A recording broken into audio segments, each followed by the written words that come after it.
اسلامی تعلیمات میں دجال کو قیامت سے پہلے آنے والا سب سے بڑے فتنے کا باعث بتایا گیا ہے۔ نبی کریم صلی اللہ علیہ وسلم نے فرمایا کہ دجال ایسا فتنہ لے کر آئے گا کہ انبیاء کریم علیہ السلام نے اپنی امتوں کو بھی اس سے ڈرایا ہے۔ دجال ایک آنکھ سے کانا ہوگا، اس کے ظاہری جادو اور طاقتیں ہوں گی، لوگ اسے رب سمجھنے لگیں گے، لیکن دراصل وہ اللہ کا سب سے بڑا جھوٹا ہوگا۔ اس کی آمد سے پہلے زمین فتنے، جنگوں اور بھوک سے بری ہوگی، لوگ پریشانی میں مبتلا ہوں گے اور اسی وقت دجال دنیا کو دھوکے اور فریب سے بھر دے گا۔ تو ناظرین، دجال کا فتنہ ایک ایسا فتنہ ہے جو قرب قیامت ظاہر ہوگا۔ ناظرین، آج میں آپ کو ایک ایسا واقعہ سنانے جا رہی ہوں جس نے تاریخ میں سننے والوں کے دل ہلا دیے ہیں۔ یہ واقعہ کسی عام شخص کا نہیں بلکہ ایک جلیل القدر صحابی حضرت تمیم داری کا ہے، جنہوں نے خود اپنی آنکھوں سے دجال کو دیکھا اور اس کی حقیقت بیان کی۔ حضور اکرم صلی اللہ علیہ وسلم نے بذات خود تمیم داری کا قصہ صحابہ کرام کو سنایا ہے۔ حضرت فاطمہ بنت قیس سے روایت ہے کہ میں نے رسول اللہ کے مؤذن کی آواز سنی، الصلاۃ جامعہ، نماز جمع کرنے والی ہے، سن کر مسجد پہنچی اور پھر میں نے رسول اللہ کے ساتھ نماز پڑھی۔ حضور اکرم صلی اللہ علیہ وسلم نماز سے فارغ ہونے کے بعد منبر پر تشریف فرما ہوئے۔ اس وقت آپ کے لبوں پر مسکراہٹ کھل رہی تھی۔ آپ نے فرمایا کہ جس شخص نے جہاں نماز پڑھی وہیں بیٹھ جائے۔ پھر فرمایا کہ تم لوگ جانتے ہو کہ میں تمہیں کیوں جمع کیا ہے؟ صحابہ نے عرض کیا کہ اللہ اور اس کا رسول ہی بہتر جانتے ہیں۔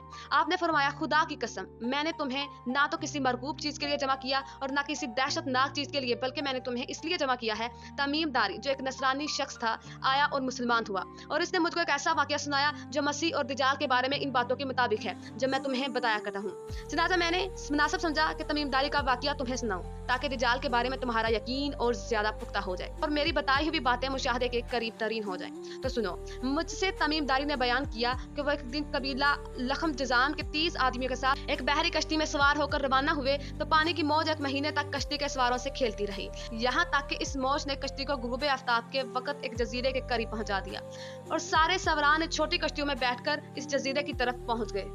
حضرت تمیم داری بیان کرتے ہیں کہ انہوں نے ایک ایسا چھپایا ملا جو بہت بالوں والا تھا اور بالوں کی کثرت کی وجہ سے لوگوں کو اس کا اگلا پچھلا حصہ معلوم نہیں ہوتا تھا، یعنی اس چھپائے کے جسم پر اتنے زیادہ بال تھے کہ پورا جسم چھپ کر رہ گیا تھا۔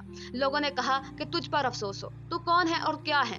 اس چھپائے نے جواب دیا، میں جاسوس اور خبر رساں ہوں، تم لوگ میرے ساتھ اس شخص کے پاس چلو جو دیر میں ہے، کیونکہ اس سے تمہاری خبریں سننے کا بہت شوق ہے۔ تمیم داری نے بیان کیا کہ جب اس چھپائے نے ہم سے ایک شخص کا ذکر کیا تو ہمیں بڑا ڈر لگا کہ وہ شخص کہیں انسان کی شکل و صورت میں شیطان نہ ہو۔ بہرحال ہم تیزی کے ساتھ چل پڑے اور جب دیر میں داخل ہوئے تو کیا دیکھتے ہیں، وہاں ایک سب سے بڑا ڈیل ڈول والا اور نہایت خوفناک آدمی موجود ہے۔ اس جیسی شکل و صورت کا آدمی ہم نے اس سے پہلے کبھی نہیں دیکھا تھا۔ وہ نہایت مضبوط اس طرح بندھا ہوا تھا کہ اس کے ہاتھ گردن تک اور گھٹنوں کے درمیان سے ٹکنوں تک لوہے کی زنجیروں سے جکڑے ہوئے تھے۔ ہم نے کہا کہ تجھ پر افسوس ہو، تو کون ہے اور کیا ہے؟ اس نے جواب میں کہا کہ جب تم نے مجھ کو پا لیا اور معلوم کر ہی لیا ہے تو تم مجھے اپنے بارے میں بتاؤ کہ تم کون ہو۔ ہمارے لوگوں نے اس کو بتایا کہ ہم عرب کے لوگ ہیں، بحری کشتی میں سوار ہوئے تھے کہ سمندری طوفان نے ہمیں ایک مہینے تک گرے رکھا اور ہماری کشتی کو یہاں لا کر چھوڑ دیا۔ ہم اس جزیرے پر اتر گئے، یہاں ہمیں ایک بالوں والا چھپایا ملا اور اس نے کہا کہ میں جاسوس ہوں، تم لوگ اس شخص کے پاس جاؤ جو دیر یعنی بڑے محل میں موجود ہے۔ چنانچہ ہم بڑی تیزی کے ساتھ تیرے پاس چلے آئے۔ اس نے کہا کہ اچھا، مجھے یہ بتاؤ کہ بہسان میں کھجوروں کے جو درخت ہیں ان پر پھل آتے ہیں یا نہیں؟ ہم نے کہا کہ ہاں پھل آتے ہیں۔ اس نے کہا جان لو، جلد ہی وہ زمانہ آنے والا ہے جب بہسان کے کھجوروں کے درختوں پر پھل نہیں آئیں گے۔ اس نے کہا کہ اب مجھے بحیرہ تبریہ کے بارے میں بتاؤ کہ آیا کہ اس میں پانی ہے یا نہیں؟ ہم نے کہا اس میں بہت پانی ہے۔ اس نے کہا یقیناً عنقریب اس کا پانی ختم ہو جائے گا۔ پھر اس نے پوچھا کہ مجھے یہ بتاؤ کہ زگر کے چشمے میں پانی ہے یا نہیں اور وہاں کے لوگ اس چشمے کے پانی کے ذریعے کھیتی باڑی کرتے ہیں یا نہیں؟ ہم نے کہا کہ ہاں، اس چشمے میں بہت پانی ہے اور وہاں کے لوگ اس پانی سے کھیتی باڑی کرتے ہیں۔ اس کے بعد اس نے کہا کہ اب مجھے امیوں یعنی اہل عرب کے نبی کے بارے میں بتاؤ، اس نے کیا کیا؟